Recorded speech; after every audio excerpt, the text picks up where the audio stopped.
Australian Aviation Podcast, the official podcast of Australian Aviation, unpacking the latest insights, developments and issues impacting Australia's aviation sector. Hello, I'm Jake Nelson and welcome to the Australian Aviation Podcast. Joining me this week, as always, are my two co-hosts, the Deputy Editor of Cyber Daily and Nose of Sauron, David Hollingworth. I literally don't know how to respond to that one. Good. And our graduate journalist, Bethany Alvaro. It has been a busy week for quite a few of us. David, you had an interesting flight experience, so I hear. Well, the flight experience, it was perfectly fine. Thankfully, they're doing booze again on evening flights from Sydney to Melbourne on Qantas. So that's good. a good thing. Yeah, being the unrecovering alcoholic that I am, very, very handy. But also, Qantas is back to their old delay shenanigans. But the real fun part of the trip was waiting almost an hour to get a cab out of Sydney Airport because there just weren't any. Like literally one lane away, there are cabs just zooming by. It's about 100, maybe 200 people waiting for a cab. None there. You didn't want to brave the train? Well, I could have. It would have got me home about the same time. But, one hopes that a cab will eventually arrive. But I spoke to the taxi marshal, and guess who they blamed? Uber. Oh, of course. I spoke to the taxi driver, and you know who they blamed? Uber, in fact. But did you speak to your Uber driver? Hell no. Every time I re-establish my Uber account, it gets hacked. Really? I mean, I'm not saying as a cybersecurity journalist I might have poor password security, but I'm not your that account either. of all people. But also, I'm old. I like cabs. Cabs are reliable. They're much easier to complain about. And I kind of feel like listen, you can complain about Uber if you have the gumption. No, Ubers are easy to complain about. Bethany, I'm sure you can complain about plenty of Ubers. I kind of love Uber. I can't lie. Really? Yeah. For those I for just whom use Uber it works, like it's probably a lovely service. I just use it too often. It's very expensive though, like way more than a cab would be, I think. I mean, maybe it's not. I don't really know what to compare it to, but... Well, I mean, in Uber, you've got the surge pricing thing, right? Yeah, and also it's like well, actually, I don't know if it's different for a cab, but like they charge for like tolls and like the different ways. I don't know. At Sydney Airport, they've got that flat fee thing now. I think that's come in for the cabs into the city. And I've got to wonder if that might have been impacting the cab numbers. Is it some kind of subtle protest? Well, we're not going to drive anyone anywhere in that case. Well, I think that the taxi council or whatever you call it is bang alongside it. And actually at Melbourne Airport, they're doing now this trial of, or they're about to do this trial of like a kiosk from I think the Qantas terminal or something like that, or from the international terminal, where you go to the kiosk, you punch in, and you get like a prepaid fare, and you take that fare to your taxi driver and hand them the slip. That's actually a pretty elegant system. Yeah, I don't mind that at all. It's certainly better than whatever the system, so-called, is at Sydney Airport at the moment. I had endless trouble trying to get a DD from Sydney Airport a while back, and I don't know why. It's just just refused to take it. I'm like, okay, I'll get the train. It's not like I needed to be anywhere. As the middle-aged person in the room, what's a DD? Yeah, well, it's like an Uber, but not. Oh, it rhymes. I think it's just a different service. It's a different It's a service. rideshare service. Yeah. Right. I don't know how any of those would really go at an airport though. Like I only use Uber Well, after the nights Uber out and rank stuff. is now about the size The of Uber rank. The Uber rank, yeah, is about the very German the sounding. cab rank at City Domestic, and does a tooting business. Apparently, the issue is there are so many cars trying to get into that space now that the cabs are having issues managing the traffic. Now, I don't understand that completely, given that the Uber drivers have no issue getting in. It seems to be a problem of multiple layers, and I think Sydney cab drivers are being a little bit recalcitrant to head into Sydney Airport anyway. That's my feeling. Possibly. I mean, I've heard from friends and family so many horror stories about Uber drivers that they haven't reported because I don't know why. I don't know why they don't report. You'd think if you had a horror story with an Uber driver, you'd report it. But I don't know if there's class solidarity going on there or something. No idea. I mean, you can get your on Uber, if you rate a driver lower, they can rate you lower, and then people are going to be less likely to accept your rides as well. And look, I've probably been that guy in a cab once or twice. Yeah, mate, did you take me home? I've never thrown up in a cab. I'll say that right now. I know people who have. And I got to admit, if I were a cab driver and you deal with that, I might consider giving a negative score to an individual. I'm not above that, I must admit. Yeah. Well, it's apparently like if you rate anything below 5, it's basically like a death sentence. So, Pretty much, yeah. Well, as a game reviewer, I can say anything below 7 is basically a fail for any game. Yeah. Yeah. I mean, talking of airport transport, we've had some commentary on some stuff that we were talking about the other week about Western Sydney Airport. And, you know, there's that old chestnut's been brought up again. Benzie says, the biggest hassle is getting to the new... This is on TikTok. Hello, Benzie on TikTok. The biggest hassle is getting to the new airport from anywhere in Sydney. Unless you live in Western Sydney, this is talking about WSI, it's too much of a hassle to get to the new airport, and cost to the CBD by taxi or Uber is high. I'll stick with Mascot for my weekly domestic and international trips. And someone else has said, you know, the mistake they made with WSI is not having the train line go onto the T8, which goes directly to YSSY, which is Sydney Airport. It could have gone through Liverpool, joining the T8 line directly to international domestic terminals or straight into the city.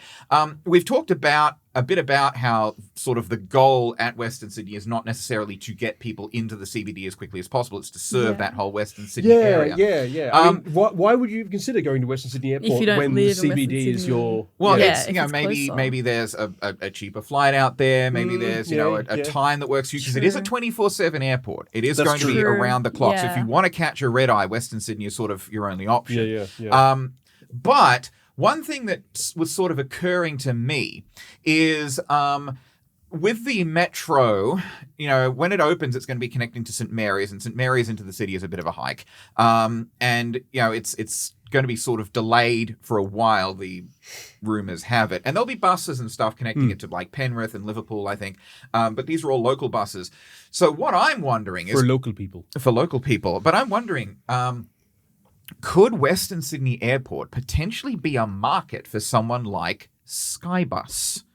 Melbourne style kind Melbourne of thing. style. Yeah. Have you been to have you taken the Skybus in Melbourne, Bethany? I think I did, but I don't remember it. I was very young when I went it's to hardly Melbourne a last. memorable trip. Yeah. I mean, it's not really an interesting drive for the vast majority of it. Yeah. And it is kind of like a bit of a cattle class trip, but it's cheaper than the cab.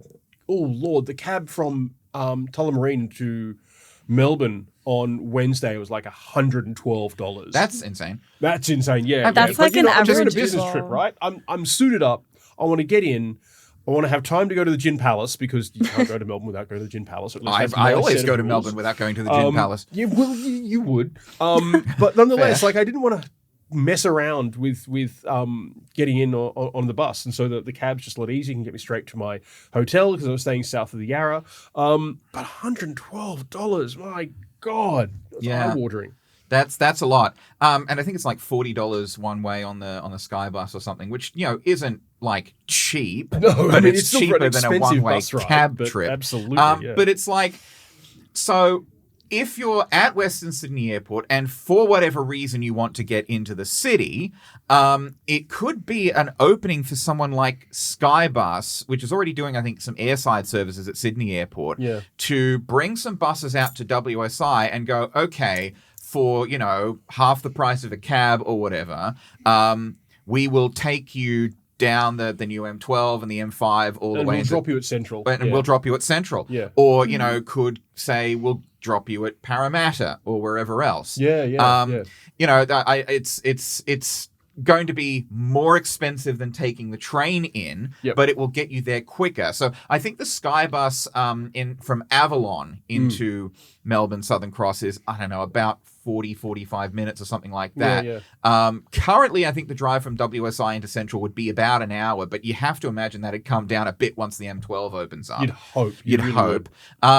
So it could be a market. And, you know, Parramatta as well could be a good feeder for people who, you know, want to take the Skybus, because Parramatta's becoming a second CBD. Yeah. Oh, absolutely. Parramatta's the place that needs to be served by WSI. Yeah, exactly. Parramatta, Liverpool, all of these places. So could be that Skybus might want to have a look at WSI, and I'm sure that WSI would be eager to get more transport connections. We'll take in a there. 10% cut in all profits for this idea. Thank you very much. Yeah, Skybus, call us. So you've got some WSI news regarding Newcastle, don't you? Do I? Do you? I'm looking at the list. You do. I can see it right here. You gave me the notes. Oh, yes, high-speed rail. And we will talk about that in a moment, but I did want to give another shout-out because we've been here for a while, and I saw over the weekend a play, Fly Girl. We were talking about this a few weeks ago on the podcast. Now, this is at the Ensemble Theatre in Sydney. It tells the story of Deborah Laurie, who was Australia's first female commercial airline pilot at a major airline. Back in the 1970s, she won this major case against Ansett because Reg Ansett was refusing to allow female pilots. And she was an exceptional pilot, and she got knocked back over and over and over again simply because Reg Ansett didn't think women should fly his jets. And so, this, she got, she went to like the Equal Opportunities Board, which was this new thing that was set up in Victoria. And, there was a back and forth and, I think state Supreme Courts and Ansett dragged it all the way to the High Court. And she eventually won her case. And also, by the time that, she had won her case, Rupert Murdoch had taken over as CEO of Ansett. And, this was actually in the play. She called up Rupert Murdoch on New Year's Eve, 1979, or she called up a guy who knew Rupert Murdoch, his brother-in-law, I think. She got been on the phone with Rupert and said, Rupert, I want to fly. I will not let you down. And, Rupert Murdoch, a little while later, issued a memo to Ansett management being like, you need to treat her the same as you would a male pilot. And so there's a very funny line in the play where one of the hosties hearing about this is like, wow, Rupert Murdoch's one of the good guys. Who would have thought? But it's such a good play. That's a sentence I don't think I've ever heard before. Yeah, it's such a good play. The actors do a really, really good job. There's like 5 actors playing 40 parts, and one of those actors is only playing Deb Laurie. I mean, that's kind of how it works. Yeah, but it's and most of the actors are women. So there's like 4 women and one guy, and the guy is playing mostly her husband at the time, Peter Wardley. And of course you've got Reg Ansett being played by a woman, which would generate enough power probably to lift an A380 from him spinning in his grave. Yep. But no, it's just it's really, really funny in a lot of places. Like the scenes with the hosties are always a crack up. And there's some really heartfelt, emotional moments as well when she's, you can see the toll that this is taking on her, being just dragged through the courts by Ansett, being fought tooth and nail when all she wants to do is fly. And she is more than capable of doing it. And there's, one scene where like Reg Ansett's plane is landing at Moorabbin. And she's like, yeah, Reg Ansett is God. He's up there, untouchable, unaccountable, and he's controlling my entire life. And we see like the breakdown of her marriage and all that. They do a very, very good job. Listen, the play is running at the Ensemble Theatre in Kirribilli until the 22nd of November. Get out there and see it. It's absolutely fantastic. And kudos to the actors and the playwrights and chookers for the rest of the run. No, it's such a good play, and it's such a good day out. I would heartily recommend it, and thank you to the lovely people at Virgin Australia who arranged tickets for me to go see the play, because Deborah Laurie is still flying. She is, I think, the oldest and longest serving female commercial airline pilot anywhere in the world, and she still flies for Virgin Australia. And she is a long-time friend of Australian aviation. So, Deb, if you're watching, they did a good job, I think. I presume you also think they did a good job because you have been involved in the promotion. But if they haven't, sorry. So, yes, we're going to take a quick break. And when we come back, we're going to get into the week's news. Back in a moment. All right, welcome back. You're listening to the Australian Aviation Podcast. Now, we've got a few stories to get through. I think the first story, actually, is a bit of a surprising move by Jetstar, or a pair of surprising moves by Jetstar that basically amount to the same surprising move. Jetstar is linking the Sunshine Coast and Newcastle with Singapore via Bali.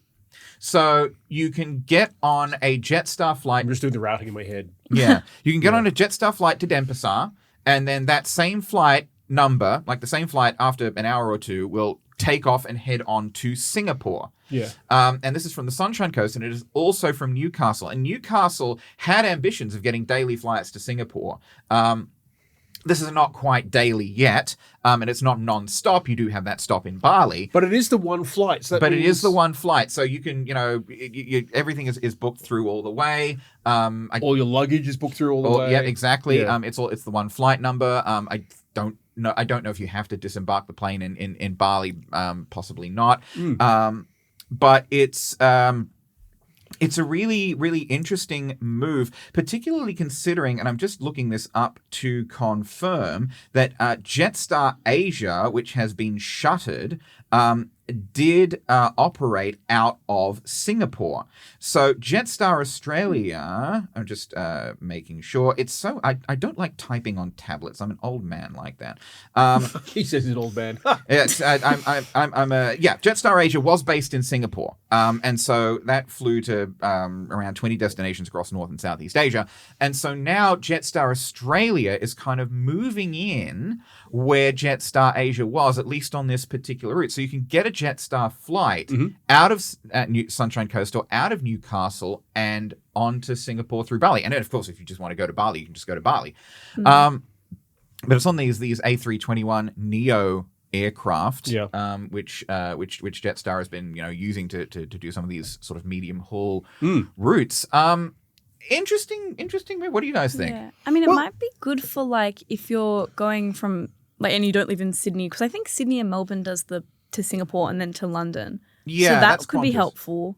Yeah, but like I don't know. I feel like maybe if they were getting a connecting flight from Singapore, that could quite help. possibly. But also, there's a huge portion of the population of the state that doesn't live, within the Sydney district. So that could be closer for a whole lot of people on the North Coast. Absolutely, yeah. Yeah, or from Brisbane, Sunshine Coast. Yeah, absolutely. So the Southeast Queensland area, get a hop on a plane in the Sunshine Coast, fly through Bali to Singapore. It'll be interesting to see if Jetstar thinks about going non-stop to Singapore as well, because I don't think. Yeah, I wonder why it's not. It's just for the two services. Well, I'd imagine that Jetstar wants to capture a bigger slice of the Bali market, because as we discussed last week, Jetstar loves flying to Bali. Yeah. But and so do a lot of Australians. Yeah, I'm not sure of the maximum range of the A3on Neo LR. I mean, it's a pretty long range plane, I'd think. So I was figuring the LR might stand for long range. It stands for long range, hence that's the name. So it possibly could fly all the way non-stop to Singapore. But that stopover in Bali is probably a good revenue opportunity for Jetstar to pick up some more of those passengers. And it's also adding on to the current Newcastle to Bali services, and I think Sunshine Coast to Bali services, because it just seems a natural evolution of the route, honestly. Yeah, exactly. Yeah. And you could, I suppose, fly from Bali to Singapore or vice versa if you wanted to. Yeah. I mean, I think both Denpasar and Singapore have some pretty good connections to the Southeast Asia region. So, if you're flying in from, I don't know, I guess elsewhere in Indonesia or something like that, you could hop on a Jetstar flight. Or you could fly from Singapore to Denpasar and then somewhere else in Indonesia or one of those other destinations that it covers. So, not a bad move, I think. Yeah. I'm about it. Look, I like anything which opens international routes to more people. Yeah. As people may have guessed, I'm huge into travel. Oddly enough, not into Southeast Asia, even though it's closer. Every time I say to myself, you know what, this holiday, I'm going to see a bit of Southeast Asia. And I go to the website and I book a ticket before you know it, and I'm going to London again. Oh, well. But, anything which makes it easier, I'm all for it. Yeah, agreed. Have you been to Bali and Singapore? No, not really. I feel like I'm the same. It's more the Americas. Bali and I've Europe. not done. Singapore I've done a couple of times for work back when I was doing consumer tech as a journalist. And it really is a lovely place. Yeah, I've only it's really stopped cool. in the airport. It's a lovely airport. It's a beautiful airport. It's a fantastic airport. I went to Singapore for work back when I was doing printing and packaging, because there was a big HP users conference in Singapore one year, and they flew me out there, so that was nice. One of the single coolest things we've ever done while traveling is I'm there for work and with a bunch of tech journos and our PRs, and we're walking around the various bars, and I insist we go to the long room at the long bar at Raffles, because you got to, and I rock up and one of my oldest friends is there, and so I just got to do that cool, oh yeah, I know people everywhere kind of thing, and it was so good. Yeah, it's interesting move by Jetstar. I think they're also bringing back Avalon to Bali flights, as we discussed. That was last week, so wonder if Avalon to Singapore via Bali as well. True, it could work. Yeah. Could work. Watch this space. Jetstar to Singapore and maybe some more replacement for those Jetstar Asia services that are gone. Now, I suppose we should talk about what you brought up before the break at some point. Speaking of Western Sydney Airport, as we did earlier, and WSI, there's talk of they released the business case this month for the Sydney Newcastle high-speed rail link, and this would be sort of the first stage of Melbourne through Canberra and Sydney all the way up to Brisbane, right? I mean, I will believe it completed when I see it. Yeah, there's been a lot. Well, look. Let me just say this: there has been a lot of talk about high-speed rail, and nothing has ever happened. But for the longest time, for my entire life, there was a lot of talk about a second airport in Sydney. And it looked like that was never going to happen. Absolutely. And now it's a year away from opening. Yeah. But according to the Transport Minister, and she was speaking at the Australian Financial Review Infrastructure Summit in Sydney, this line, which she hopes will run to WSI by 2042, some uncharitable people might call that optimistic, but we'll see. So this high-speed rail line could take passengers from Newcastle to Western Sydney Airport. So Newcastle to WSI in 90 minutes. That's compelling. If those are 2 points you wish to travel between, which a lot of people would. Yeah. Yeah, quite potentially. I mean, even by 2042, you would have to imagine probably that WSI would have the better international connections than Newcastle. We love Newcastle Airport around here, and we love their ambitions for more international flights. But WSI is going to be the bigger airport, unless things go very, very badly wrong for WSI. Which they well might. We don't know. It hasn't opened yet. But in terms of this high-speed rail thing, 2.5 hours currently is the travel time from Newcastle to Parramatta. That would go down to 1 hour and 15 minutes. It is over 3 hours today to get from Newcastle to WSI. That would be 1.5 hours. The Transport Minister says this is not just about faster trains. It's about better connecting regional centres to cities and making it easier for people to live and work where they want to. It's about unlocking productivity, creating new jobs and industries by better integrating our Newcastle to Sydney economies. And it's about recognising, she says, that Western Sydney International and Parramatta aren't peripheral to our transport future. They are central to it. So all this talk about so the stations in the initial Sydney and Newcastle stage, there would be Newcastle, Lake Macquarie, Central Coast, Sydney Central, Parramatta, WSI. Also goes via that's Central. Good, yeah. That's interesting. Goes via Central. Okay. So in theory, I mean, we're talking about metro links and sky buses and all of that, but in theory, in 20 years or so, you could get from WSI to Sydney Central and Parramatta by high-speed rail. Yeah. If this happens. Well, look, we can only assume that all of these population centres will continue to grow. Sydney's centre of balance will continue to shift ever to the west, and the population growth will also go north and south. Yeah. Newcastle. Yeah.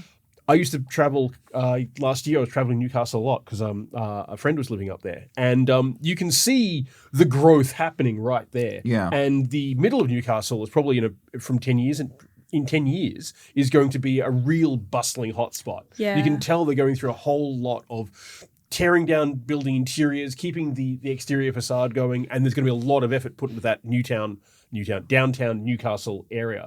So yeah, that's a part of the state that definitely needs more service. I think that. Same like you said, like going south as well. Like half of my friends want to move to Wollongong. Like absolutely, yeah. I don't know. I think people are sick of Sydney, and I can't blame them, to be honest. Hey. Well, I mean, Shell Harbour Airport, Wollongong / Shell Harbour Airport, that does get some passenger services, not a lot. I mean, could we see the next sort of frontier of airport expansion be down in the Illawarra? Yeah. No reason not. Again, it's a huge region, has a growing population, has a lot to go for it in terms of tourism. Oh, it's That's such in terms a beautiful of getting area. there. Oh my God. But also people there want to travel as much as people anywhere else, and making it easy for them is definitely a net positive. Yeah, so do you think, Bethany, that you will live to see high-speed rail in Australia in your lifetime? I hope I live another 20 years if it's on track for the 2040s, but... I might. I don't know. It's coin toss, really. Yeah. No, I think it would be cool, though. I don't know. I think fast trains are so cool. Like, I love the Eurostar, the Deutsche Bahn. Like, I Fast train's Eurostar's cool. great. I love a good bullet train across Japan. I've never been to Japan. That's like the one place that I really want to go, and I want to see the Some trains. fantastic airports, if that's your thing, and rail, if that's your thing. Look, I mean, we prefer airports here on the Australian Aviation Sorry, Podcast I'm not going to for hype some up reason. For trains. some reason, But Rail listen, Connect is coming next year. You've heard it here first. yeah, well, it's we have sort of spoken about how high-speed rail and airports can work hand in Absolutely, hand. yes. So high-speed rail doesn't have to be the enemy of aviation. It can be a partner. That's beautiful. They can work together for the benefit of all trains, planes, and automobiles. Yes. As the movie. I think the highly entertaining Steve Martin and John Candy. Steve Martin and John Candy. Yep. Movie went. I haven't seen it, but I've heard it's very good. Where's your hand? It's between two warm pillows. They're not pillows. Anyway, one for those who've seen the film. If you've seen the film, I'm sure you will be laughing very, very hard. Brief topic before we move on to the next thing. We spoke last week about the Air T-Rex deal. Tiny hands. Tiny hands, tiny planes. Yep. The sale is going ahead. Creditors have voted to approve the purchase.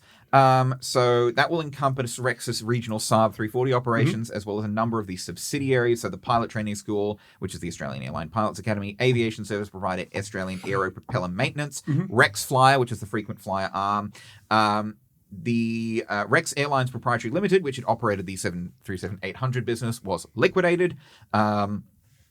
Unsurprisingly. The deed of company arrangement that has been put forward by Air T has been approved. Now, sort of, T's need to be dotted and I's need to be crossed. But they are expecting to transfer ownership of Rex to Air T by mid-December. Oh, that's sudden. Not sudden, Well, but the thing quick. is, it's said that these things don't move fast until they move fast. Yeah, I was going to say, I was Yeah. like, how long does it normally, is it normal? Rex has had a really long administration process.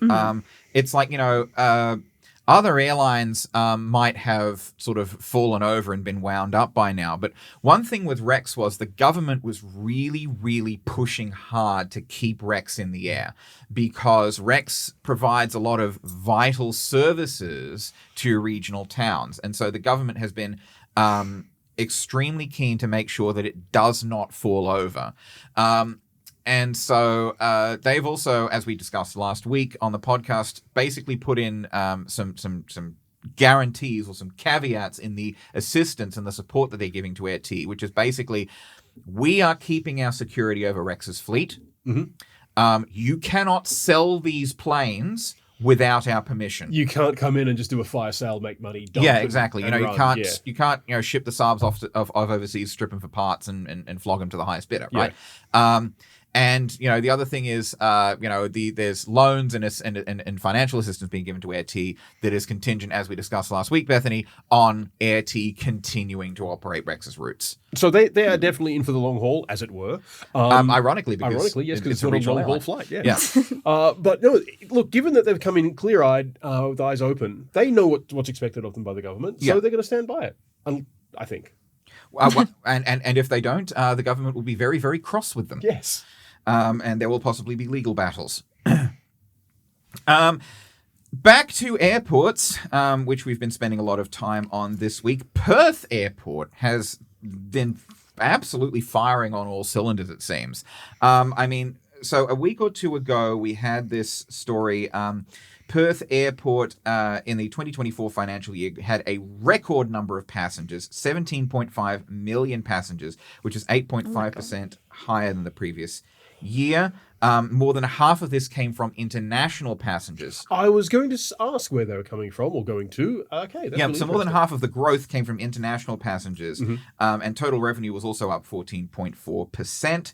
As Jason Waters, the CEO, said, they've had new airline and route commencements: Paris, Phuket, Kuala Lumpur, Bangkok, Johannesburg, increased capacity into Denpasar, Dubai, Singapore.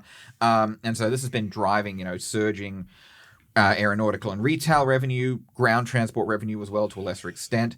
And they are, doing this big infrastructure overhaul to do the one airport thing, where all the flights are coming into this one airport precinct. Airport Central as opposed to Qantas flights still going into terminals like on the other side of the tarmac. But then, not a week or two later, we've had this story from Perth. Second monthly passenger record in less than half a year. So in October... That's crazy. It really, really is. In October, 1.66 million passengers. That's more than the 1.61 million in July. All-time record for total domestic passengers and interstate passengers. This is also the biggest October for international and regional passengers and the second highest month of all time. So as Jason Waters says, quote, the resources sector remains a key driver of regional passenger numbers, but tourism and business travel is now having a bigger influence, reflected in the stronger interstate and international numbers. And this is something that we have seen, like the charter and the FIFO sector was really driving Perth Airport's growth. But now we're seeing international and interstate domestic travel really starting to pick up with all of these new routes and new services. And I mean, you've got new services from Perth to Newcastle and Perth to Hobart and all of these places. And what I find interesting here is, given we've just been talking about Newcastle getting more international flights and then possibly that happening elsewhere, just what this can do for the local economy. Yeah. It's just huge. That influx of people moving through are just going to drop money into that economy. That's fantastic. Well, as Jason Waters says, when Perth Airport is strong, Western Australia is strong. Yeah. Have you been to Perth, Bethany? I feel like I've only been to the airport. I feel like I keep saying that. I've only You've been done to the more airport. than me. I've not been west of Adelaide. Yeah, and even then, that was only um, when I was knee-high to a grasshopper. Yeah, it was last year, London to Perth. And then Perth to Sydney. Yep. That Perth to Sydney was like the longest 4 hours ever. It was, oh my God, it was such a drag. But the airport was nice. And this was, did it seem longer to you than London to Perth? Yeah. How is that possible? I don't know. I think... Was the in-flight entertainment busted? Knowing that there is a bleak openness of Australia beneath you. Yeah. Well, that really gets to me when I'm flying. But no, I don't know. I think it was just like, I'm so close to being home. Like I just, I was on like a long trip with my best friend. Yeah. It was amazing. And then I was like, I'm in Australia, but I'm not home. And I'm like, why am I not home? I'm so close to home and yet still so far away. And like, I don't know, long flights, like the one, like the London to Perth, they really overwhelm me at the end of it. I'm like, I've been on this plane for so long. And I think it all just kind of got to me in the end. But I the airport was great though. A flight. How long is Perth to London? It's about 17 and a half. Yeah. Longest I've done is 14 hours in the air. And we've got Project Sunrise coming. I know. Yeah. I know. Part of me is like, oh man, you just board once and then next time you get off, you're there. I love it. 20 odd hours in the air, isn't it? I love it. I mean, we were talking about it before. Like I did Auckland to New York just a couple months ago. And then a few years ago, I did Sydney to Texas direct, which like those are very long flights. But like, I don't know. I think I like you just board once and then that's it. It's interesting. I quite like the stopovers because you get to stop over in places like Doha and Dubai and they've got great bars. Really, really good bars. Being able to get a perfectly well-built martini and a croque monsieur at 4 a.m. in the morning and no one judges you. True. I mean, that's just good living. Yeah. Can't argue with that. Yeah. You should go to Perth to go to Perth. I need to. It's a really nice place. The I'll climate leave the is airport. the climate is basically the same. I think the same climate type as Southern California. I've heard that, and I've been told that Fremantle is a place I absolutely have to go. Yeah, I've been to Fremantle briefly. Yeah, but there's a fair bit to see in Perth. I mean, you've got the Bell Tower and the Rottnest Island and Elizabeth Quay and all these places. And there's stuff that you can get in Perth that you cannot get anywhere else, like chicken treat. I love chicken treat when I'm in Perth. What's a chicken that? treat? Apart from what it probably is. It's a fast food chicken place that is only in WA. I mean, they've tried expanding into New South Wales and the eastern states a couple of times, but it's always fallen over. I think one problem is they tried putting one in a crow's nest, but it was right next to the Oporto. Well, there you go. I mean, sorry, like it's that, not going to work. And there was there was like one where an El Jana opened up nearby or something, and it's like well, yeah, it's not known in the eastern states, and that's a real shame. I've never heard of it. That's a real shame because it does good chicken, and there's this stuff called Coley beer or cold beer. I'm not sure how to pronounce it, but it's not actually beer. It's like this Kirk soft drink that I'm not sure. It's not quite creaming soda. It's got this You really are not unique selling taste. it at all. It's better than I'm making it sound, but it's Okay. not quite creaming soda. It's like creaming soda, but it has a different quality to it. That is it has a certain je ne sais quoi. Yep, still not feeling it. Still not feeling it. But if you're over in Perth, try it. It's better than I'm making it sound. Okay. Probably. But yeah, so Perth Airport, and as well, it's getting back to the topic of aviation, which this podcast is ostensibly about. Perth Airport is also really, really positioning itself as the Western gateway into Australia. Like if you're, And of course, it makes sense. Yeah. yeah, like if you're coming from Europe or Africa or any of these places to the west, probably not America, a bit too far west, but if you're coming from Europe, Middle East, and Africa, coming through Perth makes a lot of sense. It's it'll be the closest airport or the closest major airport in Australia to you, and it's why Qantas is doing, as you say, that the Perth to London, Perth to Rome, Perth to Paris. So Perth is really getting big, and I think it's doing a good job. Yeah. Kudos to Perth. I mean, Kudos to surging numbers. We're going to take one more quick break, and when we come back, we'll have a couple more items of the week's news. Back in a moment. All right, welcome back. You are listening to the Australian Aviation Podcast. Now, we have a bit of an update on a story that was big a couple of years ago, and this was Air Services Australia. Now, there are sort of three legs, really, to aviation, three pillars. You've got airports, airlines, and air traffic management. And air traffic control is like, if you take away air traffic control, aviation is buggered. But a big story a couple of years ago was staffing shortages at Air Services Australia, because there were issues around low staffing numbers, especially post-COVID, because there was this retirement incentive program during COVID-19, which made sense at the time. But long-term has had an effect, right? It made sense at the time because nobody knew how long COVID was going to last. And, they were basically encouraging air traffic controllers who were sort of getting on a bit in years to take that retirement early rather than to continue being employed with Air Services for who knows how long and what purpose. But that sort of had and sort of various factors have had the effect at the time of reducing air traffic control numbers.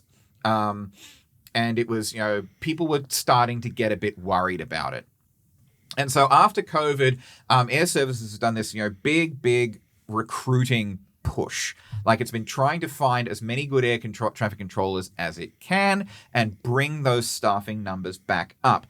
So at the Infrastructure Summit, the AFR one that Catherine King spoke at, we also heard from Rob Sharp, who said that, who was basically saying Air Services is back to the staffing levels that it was at pre-COVID. So it's back to where it was, but they still would need some more. Mm-hmm. Well, I mean, as he rightly points out, and as we've been talking about both this podcast and in previous ones, all these airports are expanding their services. Yeah. So we need more controllers, and you can't just conjure them out of thin air. Thin air, exactly. So he said, and he points out we're also probably in better shape than Europe and the United States. He said, we're not there yet. We're open about that. Europe and the US are literally thousands of controllers short. We're back to pre-COVID levels, but it's not where we want it. We're looking at having standby staff like the airline. So if someone calls in sick, you have someone to put in the seat. That's probably the realistic way to get to the resilience that we want. He said, on-time performance is back to industry levels. Europe is trending down. Staffing is a global issue for air traffic controllers. About 80% of delays in Europe were from air traffic control. And this is not the case in Australia. Delays that are attributable to air services are a really, really small portion. Yeah. And in America, and this was during the shutdown, which has just ended, controllers weren't being paid because of these issues, and that was causing major delays. And you had air traffic controllers, not turning up eventually not Yeah. turning up to work because they weren't being paid. And the response from the government was, well, they're not patriotic enough and we want to toss them out and employ real patriots. And it's like, no. They haven't been paid for a month. Yeah, it's like, If only patriotism could pay the rent. Yeah, exactly. And not to aggravate our longtime listener Brian, but all of this comes back, of course, to Ronald Reagan, because back in the early 1980s, and this is a history lesson for you and you, both of you. Back in the early 1980s, there was an air traffic controller strike. They wanted better pay and conditions, and Ronald Reagan told them to get back to work or they would be fired. They held out. Yeah. And so he... How's that going to work out for you? And so he fired all of them. Well, Cool. he fired like thousands and thousands of air traffic controllers. And air traffic controllers don't grow on trees. Yeah. And the trouble is that, like, these laws in the US, if you're a federal employee, you can't go on strike. That's insane. You are not allowed to go on strike. You basically, like, swear an oath or something. Or Is that the same here? No, I don't think so. No, not at all. Yeah. But it's like you can't go on strike. And so once these workers were fired, they That's were also crazy. banned for life from working for the So federal even if government. you do want to get them back in, you can't by law. It's just, I'm going to That's shoot myself in the crazy. foot, then refuse to treat the wound. Yeah. And so the air traffic control sector in the United States sort of hasn't really recovered No, it even hasn't. since It then. hasn't. I've got a friend who works air traffic control in the US, and yeah. Getting her onto that topic is just a recipe for a growing sense of rage and anger. Yeah. No, it's a real issue over there. And Air Services here, to its eternal credit, has been really, really trying to get back to where it is supposed to be. So they've been investing heavily in overhauling aging infrastructure, which the FAA in America has not. So there's the One Sky CMATS program, which is going to unify civil and military air traffic control and basically make Australia one big airspace effectively, as opposed to... And they're also trying to harden that against cybersecurity issues. Yep. As we've discussed. They're refurbishing old towers. They are introducing these digital aerodrome services. So WSI, getting back onto that topic, will not have a physical traffic control tower with controllers present. It's got a mast, which you can see if you look out from the terminal. It's got a big mast across the tarmac, and that is covered in cameras and sensors, and that feeds into a center at Eastern Creek. And you've got people sitting in this. You've got people sitting in the center at Eastern Creek, and they are watching through these cameras and sensors, and effectively doing the same job as you would do from a tower. And according to Air Services, there's quite a few advantages to this. It's that you don't have to worry about. I think you can get a better view from the cameras. There's a lot more room for like these sort of digital technologies to like spot planes and track them better through the cameras and the sensors. I think definitely this is being the cybersecurity and all of that is making sure that they've got an airtight connection. Absolutely. I wonder, like, what if something, touch wood, but what if something went wrong and you need someone in there though? Could you please touch wood? You actually didn't touch wood. Thank you. God, I feel better now. So, what sort of... I think they're really, really making sure that this is sort of foolproof. If your systems go down in an air traffic control tower, if heaven forfend a physical tower, you're sitting up there and all of your instruments go dead, really the only thing you can do is watch with binoculars, right? Oh my God. Like, and air traffic controllers, correct me if I'm wrong, but if your systems go down in the tower, whether it's a physical tower or not, there's not a whole lot that you can do. Sure. I don't know, get on your phone and watch, pull up your air tracking app and go, I think I see you. No, phones are not allowed in Phones the not allowed. in the You're top of right. the tower. You're right. Okay, run home, get your phone. Yeah. So it's I think it's the goal from Air Services is to put up more of these towers. I think they were planning to do it at Ballina-Byron at some point and at Canberra, but it's I think they're sort of saying that it's an improvement on safety over physical towers in a lot of ways. Yeah. I know it makes people nervous. Yeah.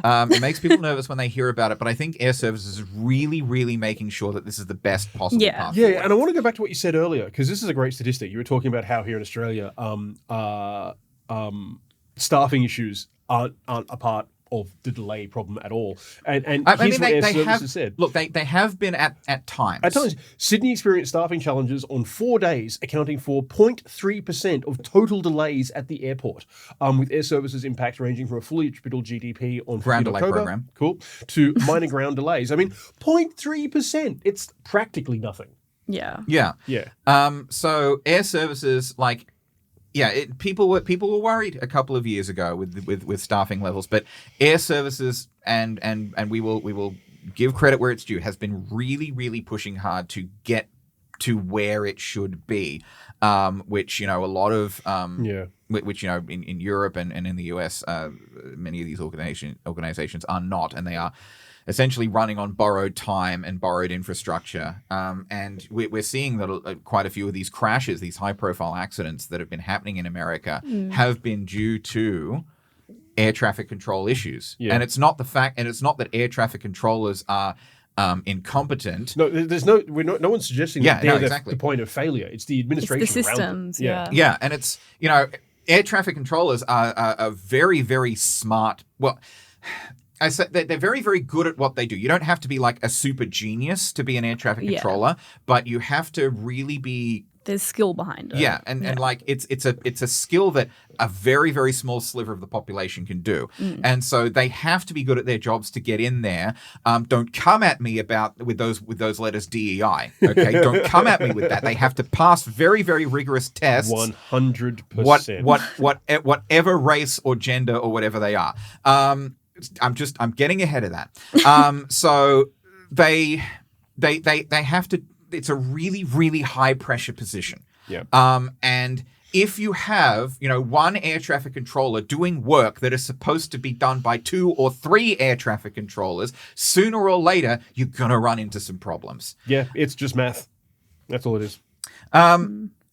Finally, on a happier and quirkier note, if we'd like to end, we've had a story come out of northern New South Wales, which is really fun. A Black Hawk helicopter I saw that. brought in to lift 2-ton boulders and carry them to fix a dam, like a weir in northern New South Wales. Well, I mean, you think of kind of like the heavy lift capacity you have available out there. There's probably just not a lot. Yeah. So this helicopter hauled 24 basalt boulders weighing a total of roughly 40 tons to shore up the Glavities Gap Weir on Wilson's Creek near Mullumbimby. That was damaged in the 2022 floods and by ex-tropical cyclone Alfred. 100-year-old weir. And it was using a long line sling, so 400 meters at a time, back and forth. Yeah. And that's somewhat possibly counterintuitively, but that has a lower environmental impact to the surrounding area than shipping them in by a truck, because you need to carve new tracks. You'd have trucks rumbling through. You would then also need to have the capacity to load and unload those stones and move them closer to site. The thing about the Black Hawks too is those birds and those crews are made and trained to haul exactly that kind of load. Yeah, exactly. Artillery pieces, ammunition, supplies, what have you. So these it's not a military helicopter. So so they didn't bring in the army. I think it's like a privately owned, contracted helicopter. However, it's built for purpose. And I think it wasn't like an ex-US Army helicopter at one point, but they've sort of brought it in. So they're not like Army or RAF guys flying. Gotcha. But they are trained to operate this helicopter, and this helicopter does have evidently a huge lifting capacity. So that's a fun story. Good one. I like that one. Yeah. That's a good place to end. It is a good place to end. And unless Bethany, you have anything to say about a Black Hawk's hauling boulders around? Not really. No, I don't have any insight on this one, unfortunately. I'd be surprised if we did have a strong opinion on Black Hawks hauling boulders. Well, I mean, you do work across Defence Connect. Yeah, yes, true. Yeah, true. I haven't. Yeah, no, nothing to say on this one, guys. She feels neither strongly nor weakly about Black Hawks hauling boulders. That's fair. That's fair. In neutral position. Yeah. Well, that is all the time we have for the Australian Aviation Podcast today. Thank you to my co-hosts David Hollingworth and Bethany Alvaro. Thank you very much for having us. We will be back next week at the same time, but for now, from us, goodbye. Goodbye.